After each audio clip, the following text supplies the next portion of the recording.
Welcome everyone. In an effort to keep the videos relatively short while still getting a point across, this video is part one of two.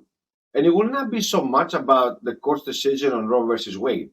It will mostly be about how and why our politicians present certain issues to us and how millions of people, for lack of better words, react to it. This part one is not going to be about me trying to show or prove that I was right. I wish I was totally wrong on everything that I had said, because if I was wrong, it would be beneficial for all of us. I have mentioned, and will continue to do so, on many of my videos, that lately what constitutes truth and facts for so many is dependent on the individual that delivers it. So people of my mindset that tend to go against the narrative sometimes, they're frowned upon, censored, even worse, totally dismissed. So whenever possible, I try to provide information directly from the source. What are you going to do with that information? That's entirely up to you. Join me after the intro, and you will see exactly what I'm talking about.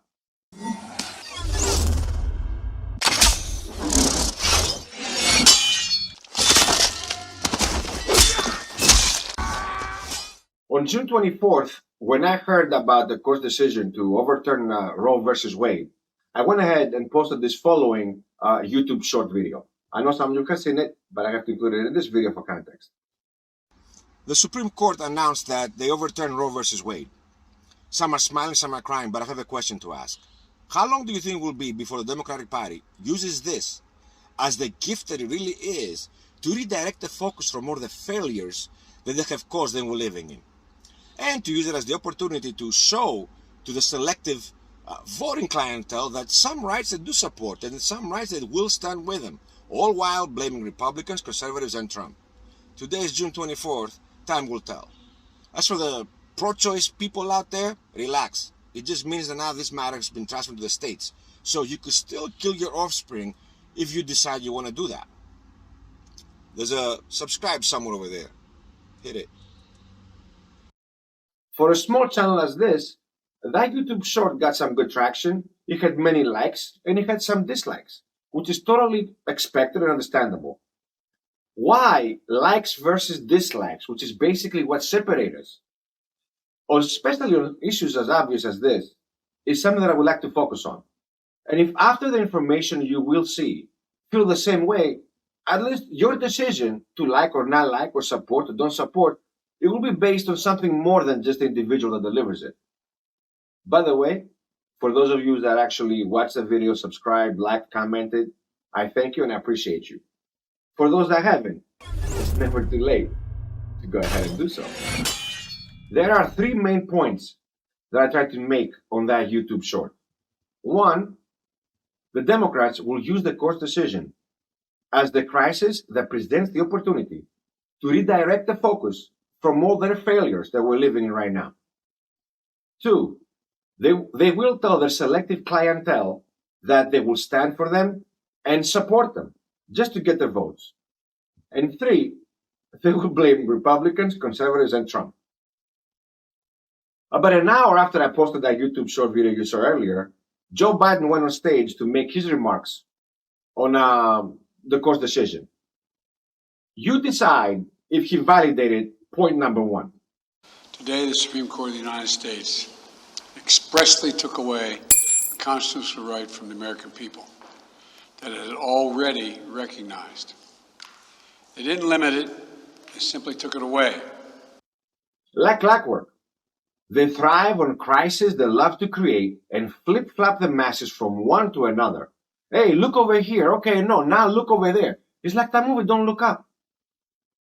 You will see Joe validating that point one numerous times, both in this video and unfortunately more videos to come. But what I'd like you to focus on now is exactly the words he said. He said they didn't limit it. They simply took it away. Now, I'm not going to tell you that he's lying. I'm going to let Joe himself show you that he's lying.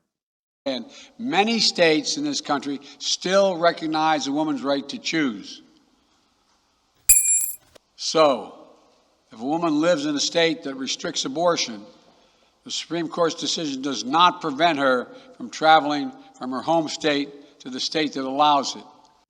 Yeah, that's not how they took it away works, Joe.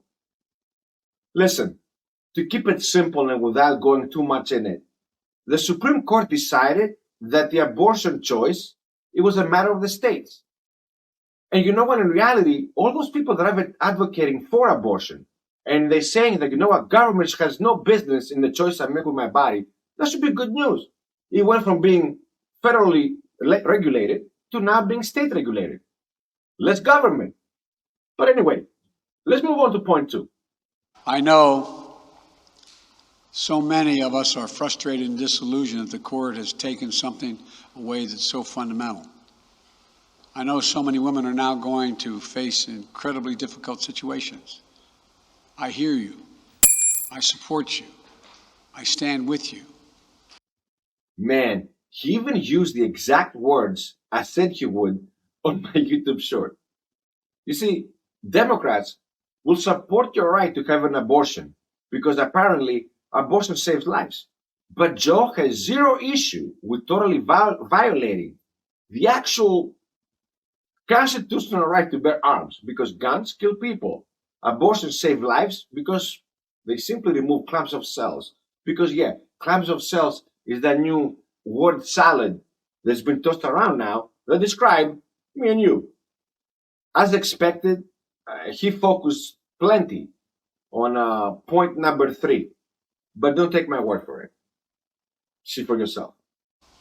With this decision, the conservative majority of the Supreme Court shows how extreme it is, how far removed they are from the majority of this country.